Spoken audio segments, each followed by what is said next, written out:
road again, going places that I've never been. Hi everybody, this is Martin again from Expedition Motorhomes. We're going to talk about the dashboard and the various buttons and dials that are on the dashboard. We're sitting in a Class A motorhome, a luxury motorhome. The Class A's have a lot of extra features that the Class C's don't have. So we're going to talk to you a little bit about the features that are on the Class A, and then after that we'll take a look at a typical Class C, how the dashboard is there, and show you the buttons on that one. So come along and let's talk about it. Okay, we're looking at the left-hand side of the dashboard on a Class A motorhome. All the buttons are going to be pretty well labeled, so they should be self-explanatory, but there's some that are a little bit unique. We've already talked about the leveling jack system in a separate video, so you can go to that one for details on how to operate that. Somewhere in this same area is going to be another unique button, which is called auxiliary start. This is a safety feature that's in the motorhome. If you're dry camping or anywhere really for that matter, or waking up early in the morning and for some reason can't start your engine because the engine battery is dead, the motorhome will allow you to jump start yourself using the coach batteries to jump start the engine battery so that you can drive off. The way you use it is you just hold the button down, turn the ignition key on just like you're starting the engine normally, and the motorhome will automatically jump start itself. Once the engine is running, you can release the switch and you're off just fine. The engine will be running and your engine battery will be in the process of being recharged. A couple other buttons that are pretty typical on a Class A. This one up here is called the grade brake. So in the driving video we talked about going downhill and using the motorhome to slow you down. The grade brake will use the transmission to slow you down. So when you're at the top of the hill, just energize the grade brake. Some people call it a Jake brake. Press that switch and it will automatically downshift the transmission to go to a slower speed. You can still downshift it manually to slow down the motorhome even more, but usually just the brake there will be plenty for you.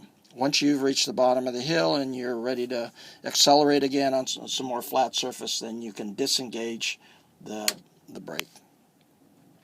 The last button is going to be this button over here on this side. This is an overdrive. Again, you want to have it works just like in your car.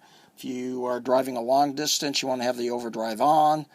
If you are driving in the streets with a lot of starting and stopping, you're going to want to have the overdrive off. So that's the left side of the dashboard on the Class A. We're going to take a look at the right side here in a moment. We got a couple additional buttons there. Looking at the right side of the Class A motorhome dashboard. In easy reach of the driver are going to be a couple of additional buttons here. They're somewhere in the neighborhood of the radio normally. The first button here that we're going to look at is this one with the Thunderbolt little symbol on it. That is a start button for your generator. So in addition to the start button that you have on the generator and at your control panel, there's usually a generator start button here for the driver to control. This button works just like all the other buttons. Hold it down in the on position until the generator is actually running, and then you can release it. Same thing when stopping. Hold the button down until the generator has stopped fully, and then you can release that button. Second button that we're looking at here is a interesting button. This one has got the like the musical tone picture on that. Is because this button involves the radio. It's talking about this radio up here. What we do with this button is we control where this radio gets its power from.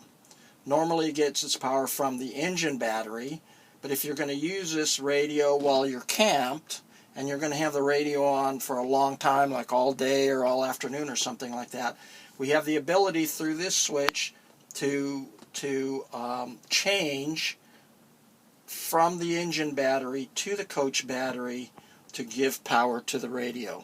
The coach batteries are much more preferable to run the radio because they are long life marine batteries, and they're meant to last a long time and to give power to the radio.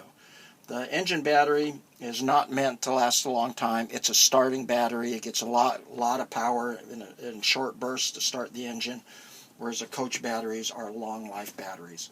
So if you're going to be in your campsite for a long time, even if you have hookups, if you're going to use this radio, you need to switch over to your coach batteries in order to have the long life on it. Otherwise, if you don't do that, you'll end up draining your engine battery and you won't be able to start your engine.